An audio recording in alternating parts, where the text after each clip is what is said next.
اشرفی stories کے دوستو السلام علیکم ورحمۃ اللہ۔ جی تو ہم آپ کو بیان کر رہے تھے دو ڈاکٹروں کی ایسی کہانی جو ایک مصنوعی انسان بنانے کی کوشش کر رہے تھے۔ جب ڈاکٹر پرویز کار کو سٹارٹ کرتے ہیں اور قلعے کی اترائی اترنے لگتے ہیں، جب اس کی گاڑی قلعے کی ڈھلوانی سڑک سے اتر کر شہر کی طرف جانے والی سڑک پر آئی تو اچانک سامنے سے وہی انسانی ہیولے نمودار ہوئے۔ ڈاکٹر نے ان کو اپنا وہم سمجھا اور گاڑی بالکل نہ روکی۔ جیسے گاڑی انسانی ہیولوں کے پاس آئی تو تینوں ہیولے چیخ مارتے ہوئے گاڑی سے ٹکرا کر اور فوراً ہی غائب ہو گئے۔ ڈاکٹر پرویز کا سارا جسم کانپ اٹھا۔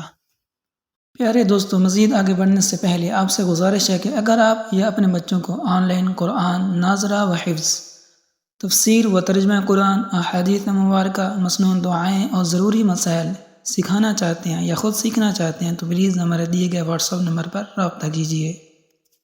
اگر یہ اس کا وہم تھا تو یہ انسانی چیخوں کی آواز یہ کہاں سے آئی تھی، اس کی سمجھ میں کچھ نہیں آ رہا تھا۔ لیکن ان انسانی ہیولوں کو اس نے پہچان لیا تھا۔ یہ ان مردہ لاشوں کے ہیولے تھے جن کی ڈاکٹر نے لاشیں قبر سے نکال کر ناک، بازو اور ٹانگیں کاٹی تھیں۔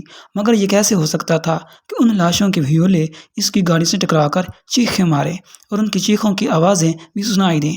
ڈاکٹر پرویز نے اس کو اپنی نفسیات کا کرشمہ سمجھا اور ہنس دیا۔ دوسرے دن وہ ڈاکٹر دارا کو لے کر لیبارٹری میں آیا اور اسے مردے کے جسم سے الگ کٹے ہوئے بازو دکھائے۔ ڈاکٹر دارا بھی اتنا مضبوط اور لمبے بازو دیکھ کر بولا، اتنے لمبے بازو تو میں نے پہلے کبھی نہیں دیکھے، یہ تو کسی بن مانس کے بازو لگتے ہیں۔ ڈاکٹر پرویز بولا، معلوم ہوتا قدرت اس سائنسی تجربے میں ہماری مدد کر رہی ہے، ہمیں اپنی مرضی کے انسانی اعضاء ملنا شروع ہو گئے ہیں۔ ڈاکٹر دارا نے کہا، تم قدرت کو بیچ میں نہ ہی لاؤ تو یہ اچھا ہے، کیونکہ ہم قدرت کے خلاف عمل کر رہے ہیں۔ ہم جو انسان بنا رہے ہیں وہ غیر قدرتی ہوگا، ہم تو ایک طرح سے قدرت کو چیلنج کر رہے ہیں۔ ڈاکٹر پرویز نے دارا کی طرف دیکھ کر سنجیدگی سے کہا، دارا، کبھی کبھی میں سوچتا ہوں کہ تمہیں میڈیکل لائن میں نہیں آنا چاہیے تھا، تمہیں تو بچوں کے اسکول میں ٹیچر ہونا چاہیے تھا۔ ڈاکٹر دارا نے کوئی جواب نہ دیا۔ 2 دن بعد گورکن خود ڈاکٹر پرویز سے ملنے ہسپتال آیا اور کہنے لگا، جناب، ایک لاش میں نے دوپہر کو دفن کی ہے، اس کا سینہ اتنا چوڑا ہے کہ آپ دیکھیں گے تو حیران رہ جائیں گے۔ مجھے تو لگتا ہے کہ جس شخص کی یہ لاش ہے وہ ساری عمر سینہ چوڑا کرنے کی ورزش کرتا رہا ہے۔ ڈاکٹر پرویز نے کہا، میں آج رات پہنچ رہا ہوں۔ ڈاکٹر نے گورکن کو اس کا 100 روپیہ اسی وقت ادا کر دیا۔ یہ اس رقم سے الگ تھا جو اس نے گورکن کو یکمشت دی تھی۔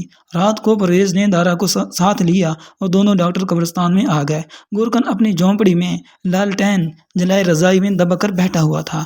ڈاکٹر پرویز نے کہا، آ جاؤ اور ہمیں نئی لاش دکھاؤ۔ گورکن نے ایک ہاتھ میں بیلچہ اور دوسرے ہاتھ میں لالٹین پکڑ کر اور تازہ قبر پر آ گیا۔ لالٹین اس نے ایک طرف رکھ دی اور قبر کھودنی شروع کر دی۔ تھوڑی دیر بعد وہ مردے کو قبر سے باہر نکال لایا اور اس کا کفن ہٹا کر دونوں ڈاکٹروں کو اس کا پیٹ اور سینہ دکھایا۔ واقعی یہ بڑا صحت مند اور چوڑا سینہ تھا۔ ڈاکٹر پرویز کو ایسے ہی سینے کی تلاش تھی۔ وہ بڑا خوش ہوا۔ اس نے گورکن کو مزید 100 روپیہ انعام دیا اور لاش کی گردن، ٹانگیں اور بازو الگ کر کے اس کا پیٹ سے لے کر سینہ نکال کر تھیلے میں ڈالا اور تیز تیز چل کر دارا کے ساتھ گاڑی میں آ کر بیٹھ گیا اور سیدھا قلعے کے کھنڈر والی اپنی لیبارٹری میں آ گیا اور مردے کے سینے کو بھی بڑے مرتبان میں الکحل میں ڈبو کر محفوظ کر دیا۔ اب ڈاکٹر پرویز کو کسی لاش کے سر کی تلاشی تھی، ایسا سر جو عام لوگوں کے سر سے بڑا ہو۔ اس نے دوسرے ہی دن صبح کے وقت قبرستان جا کر گورکن سے کہا، مجھے اب کسی لاش کا بہت بڑا سر چاہیے، تم دیکھتے رہنا، اگر کوئی ایسی لاش دفنانے کے لیے لائی جائے جس کا سر عام مردوں سے کافی بڑا ہو تو مجھے فوراً اطلاع کرنا۔ گورکن نے کہا، آپ بے فکر رہیں، جیسے ہی کوئی ایسا مردہ آیا میں اسی وقت آپ کو خبر کر دوں گا۔ 2-3 دن گزر گئے۔ ڈاکٹر پرویز ہسپتال میں اپنے ڈیوٹی پر تھا جب گورکن کا فون آ گیا۔ اس نے کہا، ڈاکٹر صاحب، ایک لاش میں نے آج دفن کی ہے، آج رات کو آ جائیں۔ ڈاکٹر پرویز خوشی سے اچھل پڑا۔ اس نے دارا کو ساتھ لیا اور رات کا اندھیرا ہوتے ہی قبرستان کی طرف روانہ ہو گیا۔ حسب معمول گورکن ان کا انتظار کر رہا تھا۔ وہ دونوں ڈاکٹروں کو ایک تازہ قبر کے پاس لے گیا اور قبر کھود کر لاش باہر نکالی، اس کا سر دکھایا۔ ڈاکٹر پرویز مردے کا سر دیکھ کر حیران بھی ہوا اور خوش بھی ہوا۔ اس نے اتنا بڑا سر پہلے نہیں دیکھا تھا۔ اسی وقت انہوں نے مردے کا سر کاٹ ڈالا۔ اس کی آنکھیں بھی کافی بڑی بڑی تھیں مگر ناک چھوٹی تھی۔ ڈاکٹر پرویز نے دارا سے کہا، اس کی آنکھیں بھی مجھے پسند ہیں اور میرے معیار پر پوری اترتی ہیں مگر ناک چھوٹی ہے، اس سے ہم کاٹ دیتے ہیں۔ اس کی جگہ ہم وہ 2 ناک چھوڑ کر لگائیں گے جو ہم نے مردہ خانے میں لاوارث لاشوں کے کاٹے تھے۔ ڈاکٹر پرویز نے آپریشن کرنے والے چاقو سے مردے کی ناک کاٹ کر پھینک دی اور کٹے ہوئے سر کو تھیلے میں ڈال کر اٹھا لایا اور گورکن سے کہا، اب ہمیں کسی اور عضو کی ضرورت نہیں رہی، اگر ضرورت پڑی تو تمہیں خبر کر دیں گے۔ یہ کہہ کر دونوں ڈاکٹر پرانے آسیبی قلعے کی لیبارٹری میں آ گئے۔ لیبارٹری میں آ کر انہوں نے مردے کے کٹے ہوئے سر کو ایک بار پھر بجلی کی روشنی میں دیکھا۔ اس کے سر کے بال بھی بڑے گنجان اور گنگرالے تھے۔ ڈاکٹر پرویز نے کہا، ہماری بنائی ہوئی لاش خوبصورت بھی ہوگی؟ ڈاکٹر دارا کے جسم میں سنسنی سی دوڑ گئی۔ اس نے کوئی جواب نہ دیا۔ کٹے ہوئے نئے سر کو ڈاکٹر پرویز نے ایک مرتبان میں ڈال کر الماری میں رکھ دیا اور ڈاکٹر دارا سے کہنے لگا، دارا، اب ہمیں صرف ایک دماغ کی ضرورت ہے، ایک ایسا دماغ جو انسانوں کے دماغ سے اعلیٰ اور برتر ہو۔ ڈاکٹر دارا کہنے لگا، جیسا کہ ہم نے پہلے بھی اس پر غور کیا تھا، لندن کے میڈیکل سائنسز کے عجائب گھر میں اس وقت 2 دماغ نمائش کے لیے رکھے ہوئے ہیں۔ ایک دماغ دنیا کے سب سے بڑے سائنسدان کا ہے اور دوسرا دماغ سب سے بڑے قاتل کا ہے، جس نے سینکڑوں انسانوں کو اذیتیں دے دے کر ہلاک کیا اور آخر پکڑا گیا اور اسے پھانسی پر لٹکا دیا گیا۔ حکومت نے اس کی لاش کا دماغ نکال کر عجائب گھر میں محفوظ کر لیا۔ ہمیں لندن جا کر عجائب گھر میں جو دنیا کے سب سے بڑے سائنسدان کا دماغ ہے وہ وہاں سے چرا کر لے آنا چاہیے۔ ڈاکٹر پرویز بولا، میں نے بھی یہی فیصلہ کیا ہوا ہے۔ ہم اپنے بنائے ہوئے انسان کے سر میں دنیا کے سب سے بڑے سائنسدان کا دماغ پلانٹ کر دیں گے۔ غور کرو، ہمارا بنایا ہوا انسان دنیا کے سب سے بڑے سائنسدان کے دماغ کے ساتھ انسانیت کی بھلائی کے لیے کیا کچھ ایجاد نہیں کرے گا؟ خدا کی قسم، ہمارا انسان میڈیکل سائنس کی دنیا میں ایک صحت مند انقلاب برپا کر دے گا۔ بس اب ہمیں لندن جانے کی تیاریاں شروع کر دینی چاہیے۔ ڈاکٹر دارا بھی اب اس بات کا قائل ہو گیا تھا کہ ان کا بنایا ہوا انسان اگر بنی نوع انسان کی خدمت کرے گا تو یہ ایک اچھا اور نیک کام ہوگا اور خدا ان سے ناراض نہیں ہوگا بلکہ خوش ہوگا۔ چنانچہ وہ پرویز کے ساتھ لندن جانے کے لیے راضی ہو گیا۔ دونوں ڈاکٹر کئی بار پہلے بھی لندن جا چکے تھے۔ ڈاکٹر پرویز کا ایک انکل لندن میں ریڈی میڈ کپڑوں کا کاروبار کرتا تھا۔ اس نے شہر سے باہر ایک کاؤنٹی میں اپنا چھوٹا سا مکان چھٹیاں گزارنے کے لیے تیار کیا تھا، جس کو وہ سمر ہاؤس کہتا تھا۔ پاسپورٹ دونوں ڈاکٹروں کے پاس موجود تھے، دونوں ڈاکٹر تھے، انہیں لندن کا ویزا حاصل کرنے میں کوئی دشواری نہ ہوئی۔ چنانچہ 1-2 دنوں ڈاکٹر لندن روانہ ہو گئے۔ لندن روانہ ہونے سے پہلے ڈاکٹر پرویز نے اپنے انکل کو فون کر دیا تھا۔ وہ ایئرپورٹ پر انہیں لینے کے لیے موجود تھا۔ ایئرپورٹ سے وہ انکل کے شہر والے فلیٹ میں چلے گیا۔ انکل نے کہا، ارے بھائی، یہ بیٹھے بیٹھے اچانک تمہارے لندن کا پروگرام کیسے بن گیا؟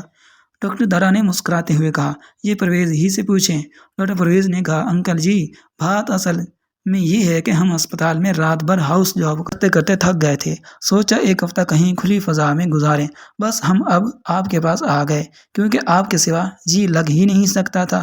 انکل بولا، چلو اچھا کیا، اب یہاں آرام سے رہو۔ ایسا کرو تم میرے سمر ہاؤس میں چلے جاؤ، وہاں میرا ایک ملازم بھی ہے، وہ تمہارا خیال رکھے گا۔ سمر ہاؤس تم نے دیکھا ہوا ہی ہے، وہ خوب تفریح ہوگی، کھلی فضا، تازہ ہوا اور صحت افزا مقام ہے۔ ڈاکٹر پرویز بولا، پوچھیے تو میں بھی سمر ہاؤس میں ہی رہنا چاہتا ہوں۔ ڈاکٹر پرویز اور ڈاکٹر دارا دونوں دوست انکل کے سمر ہاؤس میں جو لندن کے مضافات میں ہی تھا پہنچ گئے۔ وہاں تک زیر زمین ریل گاڑی 10 منٹ میں پہنچا دیتی تھی۔ دوپہر کا کھانا کھانے کے بعد دونوں ڈاکٹر دوست لندن کے میڈیکل عجائب کے گھر میں پہنچ گئے۔ یہ کافی بڑا عجائب گھر تھا۔ میڈیکل سائنس سے تعلق رکھنے والا دنیا کا ہر عجوبہ وہاں پر موجود تھا۔ ایک کمرے میں وہ شے بھی رکھی ہوئی تھی جس کی انہیں تلاش تھی اور جس کو چرانے کے لیے دونوں دوست لندن آئے تھے۔ یہ 2 دماغ تھے، ایک دنیا کے سب سے بڑے سائنسدان کا دماغ اور دوسرا دنیا کے سب سے بڑے قاتل کا دماغ۔ ہر ایک دماغ شیشے کے مرتبان میں الکوہل ڈال کر محفوظ کر کے رکھا ہوا تھا۔ مرتبان کے باہر جس کا دماغ تھا اس کا نام اور اس کے کارنامے لکھے ہوئے تھے۔ دنیا کے سب سے بڑے سائنسدان کے دماغ والے مرتبان کے باہر لکھا ہوا تھا کہ یہ وہ سائنسدان ہے جس نے کائنات کے نئے نئے ستاروں کا سراغ لگایا اور جس نے پہلی بار انسان کے دل کا آپریشن کر کے وہاں نیا دل لگا دیا۔